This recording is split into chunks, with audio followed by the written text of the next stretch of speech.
Kamal Krista Cross Swal Noya Lo Tu To Nu Tung Ding Tu Ra Bay Tu Song Ten Hoài lệ theo ta Kim Tông Zell Ru Cần dầu râm thi Sen nào thôm xóa Min mang ai tu Không nghe thì Chân tu bay vai ô cần dầu râm Cả lấy na tin Cả mang ai chê Dầu râm hi Krista tan tia Lal pa nè na ilan to kha Lal pa pa thian đăng khang tu Lung ngày na te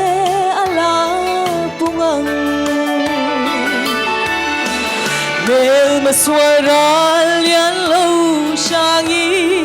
Xuân lệ xoa lấy na thêm na nè Phát sân tu thông thăng về mà xe Nè na chu lal pa ta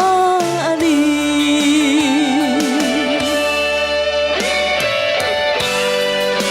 Hai tỷ công an vương sẽ tù lệ Ô, mình đâu giải quý vậy đó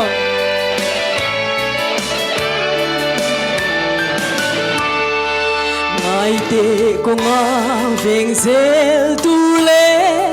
Râm hoa say á xoay lù tù ri Cơ văn tiết câu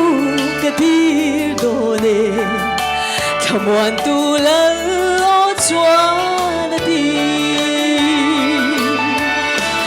Tuy bùi sen chung ngã thu này tu